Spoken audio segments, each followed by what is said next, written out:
نحمده ونصلي ونسلم على رسوله الكريم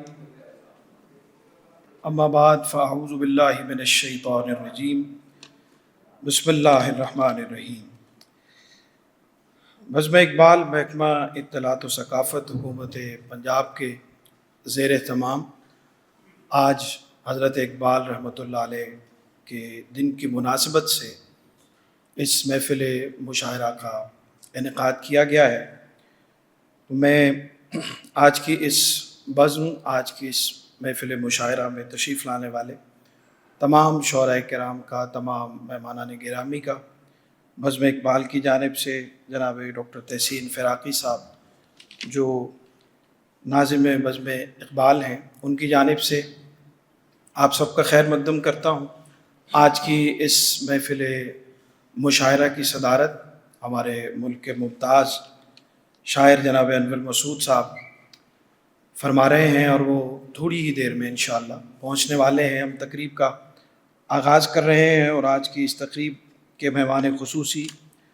ہمارے آپ کے سب کے بہت ہی محترم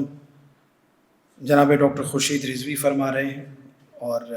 آج کی اس تقریب میں مہمان خصوصی کی نشست پر ان سے گزارش کرتا ہوں کہ آپ تشریف فرما ہوں تاکہ ہم تقریب کا باقاعدہ آغاز کر سکے۔ جناب ڈاکٹر خورشید رضوی۔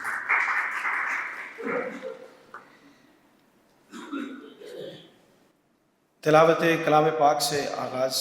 کرتے ہیں اور چند آیات میں سعادت حاصل کرتا ہوں۔ اعوذ باللہ من الشیطان الرجیم،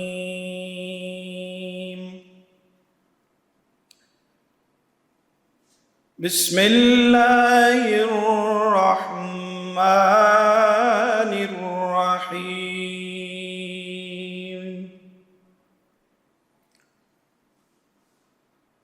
والعصر إن الإنسان لفی خسر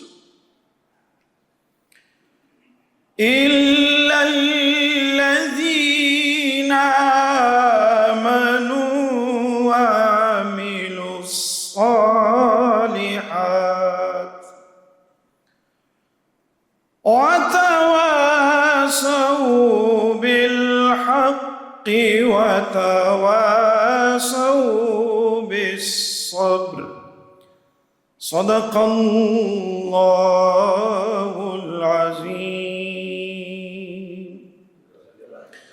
حضرت اقبال رحمۃ اللہ علیہ کے ان نعتیہ اشعار کے ساتھ میں کلام اقبال کے لیے گزارش کر رہا ہوں کہ وہ دانائے سبل ختم الرسل مولائے کل جس نے غبار راہ کو بخشا فروغ وادی سینا، نگاہ عشق و مستی میں وہی اول وہی آخر، وہی قرآن وہی فرقان وہی یاسین وہی طٰہٰ، لوح بھی تو قلم بھی تو تیرا وجود الکتاب، گنبد آبگینہ رنگ تیرے محیط میں حباب، شوق تیرا اگر نہ ہو میری نماز کا امام، میرا قیام بھی حجاب میرا سجود بھی حجاب۔